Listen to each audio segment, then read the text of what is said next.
Hello, welcome to AKSIS daily current అఫైర్స్లో భాగంగా భారతదేశానికి విపరీతంగా డబ్బు వచ్చి పడుతుంది. ఎక్కడి నుంచో కాదండి. భారతదేశం నుంచి ఇతర దేశాలకు వెళ్ళి అక్కడ ఉద్యోగం అనేటువంటి చేసిన తర్వాత ఆ డబ్బుని తన కుటుంబానికి రిటర్న్ పంపించినట్టయితే దాన్నే రెమిటెన్సెస్ అంటాం.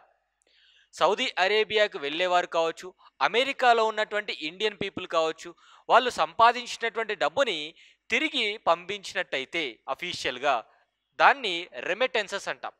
మనకి రీసెంట్గా వచ్చినటువంటి రిపోర్ట్ ప్రకారం భారతదేశం అనేటువంటిది సంవత్సరానికి మినిమం ఈ యొక్క $100 బిలియన్ అనేటువంటిది ఎక్కువగా $125 బిలియన్ అంటే 2022 సంవత్సరంలోనే $100 బిలియన్ మార్క్ అనేటువంటి దాటింది.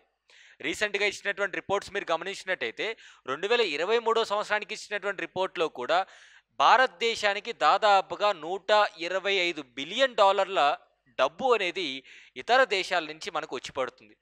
ఊరికేం వచ్చి పడట్లేదు, మన భారతదేశం నుంచి ఇతర దేశాలకు వెళ్ళినటువంటి ఉద్యోగస్తులు, లేదంటే లేబర్స్, కూలీలు కావచ్చు, వర్క్ ఫోర్స్ కావచ్చు, డాక్టర్స్ కావచ్చు, ఇంజనీర్స్ కావచ్చు, ఎవరైనా సరే. అంతెందుకండి, మన భారతదేశంలో ఎస్పెషలీ ఈ యొక్క ఆంధ్ర, తెలంగాణ తెలుగు రాష్ట్రాల్లో కూడా చాలా వరకు మన యొక్క తెలుగు ప్రజలందరూ కూడా అమెరికాకు కానివ్వండి, లేదు అంటే సౌదీ అరేబియా కంట్రీస్కి అక్కడ పనులు చేయడానికి వెళ్తారు. వెళ్ళిన తర్వాత అక్కడ వీళ్ళు చేసేటువంటి పనికి ఎక్కువ డబ్బు అనేటువంటిది భారతదేశంలో కంపేర్ చేస్తే సౌదీ అరేబియా కంట్రీస్లో ఎక్కువ డబ్బు మొత్తం చెల్లించడం జరుగుతుంది. ఆ డబ్బుని తిరిగి వాళ్ళ ఫ్యామిలీస్కి పంపించుకుంటారు అఫీషియల్ రూట్లో. దాన్ని మనము రెమిటెన్సెస్ అంటాం. వాటిని మనము రెమిటెన్సెస్ అంటామండి. ఈ రెమిటెన్సెస్ అనేటువంటివి 2022 సంవత్సరంలోనే $100 బిలియన్ దాటిపోయాయి. అంటే ఇప్పుడున్నటువంటి పరిస్థితుల్లో 2022లో కూడా దాదాపుగా మీరు గమనిస్తే $111 బిలియన్ అండ్ 2023 సంవత్సరంలో కూడా చూస్తే $112 బిలియన్ క్రాస్ అయిపోయింది. అంటే వచ్చే కొద్దీ భారతదేశానికి వచ్చేటువంటి రెమిటెన్సెస్ పెరుగుతూ ఉన్నాయి. దాని మీనింగ్ ఏంటంటే భారతదేశం నుంచి ఇతర దేశాలకు వలస వెళ్ళేటువంటి వారు ఎక్కువ ఉన్నారు, అక్కడ ఉద్యోగాల కోసం ఎక్కువగా వెళ్తున్నారని చెప్పుకోవచ్చు. అంటే ఇక్కడ ఎగ్జామినేషన్ పాయింట్ ఆఫ్ వ్యూ మీరు గుర్తుపెట్టుకోవాల్సింది ఏంటంటే ఇంటర్నేషనల్ ఆర్గనైజేషన్ ఫర్ మైగ్రేషన్ అనేటువంటిది ఈ సంస్థ ఒక రిపోర్ట్ ఇచ్చింది. సో వరల్డ్ మైగ్రేషన్ రిపోర్ట్ 2024 ఈ రిపోర్ట్ ఆధారంగా చేసుకున్నట్టయితే భారతదేశం అనేది టాప్లో ఉంది ఈ యొక్క రెమిటెన్సెస్లో మనకి చెప్పడం జరుగుతుంది. ఇక్కడ మీరు మ్యాప్లో కూడా చూడండి, ఈ యొక్క స్ట్రక్చర్లో కూడా చూస్తే ఈజీగా అర్థమైపోతుంది. భారతదేశానికి మీరు గమనిస్తే $125 బిలియన్ అమౌంట్ అనేటువంటిది భారతదేశానికి వచ్చింది. ఆ తర్వాత లిస్టులో మెక్సికో ఉంది, తర్వాత చైనా ఉంది, ఫిలిప్పైన్స్ ఉంది. సో టాప్ 1 అంటే ర్యాంక్ నెంబర్ 1గా భారతదేశం అనేటువంటిది ఈ రెమిటెన్సెస్లో మొదటి స్థానం అనేటువంటి 2023 సంవత్సరానికి ఉంది. మనకి డబ్బులు ఎక్కడి నుంచి వస్తున్నాయి ఎక్కువగా? ఈ మిడిల్ ఇన్కమ్ లేదా మిడిల్ ఈస్ట్ కంట్రీస్ ఏవైతే ఉన్నాయో ఆ దేశాల నుంచి అండ్ యూఎస్ఏ నుంచి కూడా మన భారతీయులు ఆ దేశాల్లో ఎక్కువగా ఉండడం వల్ల వస్తాయి. ఎగ్జామినేషన్ పాయింట్ ఆఫ్ వ్యూలో మీరు ఆ రిపోర్టు అదేవిధంగా సంస్థ గుర్తుపెట్టుకోవాలి. అండ్ ఈ రెమిటెన్సెస్ అనేటువంటివి భారతదేశ ఆర్థిక వ్యవస్థలో చాలా కీలకమైనటువంటి రోల్ ప్లే చేయడం జరుగుతుంది. అండ్ ఎకానమీలో కూడా అంటే మనకి ఈ యొక్క ఫారిన్ బ్యాలెన్స్ షీట్ అనేటువంటిది కొంత మెరుగయ్యేటువంటి అవకాశం కూడా ఉంటుంది. ఎందుకంటే మనకి డాలర్స్ రూపంలో చెల్లిస్తారు కదా. సో డాలర్స్ రూపంలో చెల్లిస్తారంటే ఫారిన్ కరెన్సీ రూపంలో చెల్లిస్తారు కాబట్టి ఫారిన్ రిజర్వ్స్ కూడా కొంత పెరిగేటువంటి అవకాశం ఉంటుంది.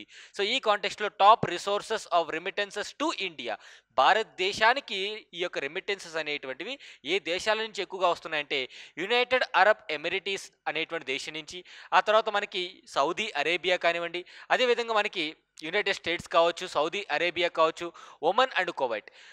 ఒక United states of America USA తప్ప మిగతా అన్ని దేశాలు కూడా ఈ మిడిల్ ఈస్ట్ కంట్రీస్ అనేటువంటివి ఉన్నాయి. అంటే మీకు ఏమర్థమవుతుంది, ఎక్కువగా మనకి ఈ స్కిల్డ్ లేబర్స్ లేదంటే స్కిల్డ్ వర్క్ ఫోర్స్ అంతా కూడా సౌదీ అరేబియాకి ఎక్కువగా వెళ్తూ ఉంటారు. దట్టు దక్షిణ భారతదేశం నుంచి ఎక్కువగా వెళ్తూ ఉంటారు. అంటే అక్కడ ఆయిల్ కంపెనీస్లో కానివ్వండి, కన్స్ట్రక్షన్స్లో కానివ్వండి, డ్రైవర్స్గా కానివ్వండి ఎక్కువగా వెళ్తూ ఉంటారు. So India as a source of migrants అంటే భారతదేశం నుంచి ఎక్కువగా ఏ దేశాలకి వలస వెళ్తున్నారు అంటే సౌదీ అరేబియాకి, అంటే ఎక్కడి నుంచి డబ్బులు ఎక్కువగా వస్తుందో ఆ దేశాలకే వెళ్తారు సింపుల్గా. అండ్ భారతదేశానికి మీరు గమనిస్తే India is also the 13th most popular destination of immigrants. అంటే ఇతర దేశాల నుంచి భారతదేశానికి వచ్చేటువంటి లెక్క చూసుకుంటే భారతదేశం 13వ స్థానంలో ఉంది. అంటే మన దేశానికి కూడా చాలామంది ఇతర దేశాల నుంచి వచ్చి ఇక్కడ పనులు చేసుకొని వాళ్ళకి డబ్బులు అంటే వాళ్ళ ఫ్యామిలీస్‌కి డబ్బులు పంపించుకుంటున్నారు. సో, దాంతో కంపేర్ చేస్తే మన మైగ్రెంట్స్ ఎక్కువున్నారు. అంటే మైగ్రెంట్ అంటే మన దేశం నుంచి ఇతర దేశాలకు వెళ్ళేవాడు. ఇమిగ్రెంట్ అంటే ఇతర దేశాల నుంచి మన దేశానికి వచ్చేవాళ్ళుగా చెప్పుకోవచ్చు. With people coming from other countries to live in India. So, ఈ రెమిటెన్సెస్ ద్వారా ఒక 2 అడ్వాంటేజెస్ ఉన్నాయండి. ఒకటి, ఇక్కడ ఎంప్లాయ్‌మెంట్ అనేటువంటిది లేకపోవడం, అక్కడ ఎంప్లాయ్‌మెంట్‌కెళ్ళి అండ్ ఇక్కడ ఎంప్లాయ్‌మెంట్ ఉన్నప్పటికీ కూడా ఇక్కడ పేమెంట్ అనేది తక్కువగా ఇస్తూ ఉంటారు. అక్కడ పేమెంట్ చాలా ఎక్కువ ఇస్తారు చేసే సేమ్ పనికి. అది తిరిగి ఫ్యామిలీస్‌కి పంపించుకొని కొన్ని సంవత్సరాల తర్వాత మళ్ళీ రిటర్న్ వచ్చి ఇక్కడ బిజినెస్ ఎస్టాబ్లిష్ చేసుకోవడం కావచ్చు. వాళ్ళ యొక్క ప్రాపర్టీ వాల్యూస్ పెంచుకోవడం కావచ్చు. ఇట్లా జరుగుతూ ఉంటాయి. సో, రెమిటెన్సెస్ వల్ల భారతదేశ ఆర్థిక వ్యవస్థకి కూడా మనకి ఫారెక్స్ రిజర్వ్స్ అనేటువంటి పెరిగేటువంటి అవకాశం ఉంటుంది. సో, ఈ కాంటెక్స్ట్‌లో ఒకసారి క్వెషన్ చూద్దాం. సో, ఈరోజు క్వెషన్ వచ్చేసి మనకి India became the first country to receive over 100 billion in remittances in 2022. 2022 సంవత్సరంలో అంట భారతదేశానికి రెమిటెన్సెస్ అనేటివి మొట్టమొదటిసారిగా వచ్చాయి. India is the first country in 2022 to receive. తర్వాత India is the origin of the largest number of international migrants. Major Indian diasporas are located in United Arab Emirates and USA, Saudi Arabia.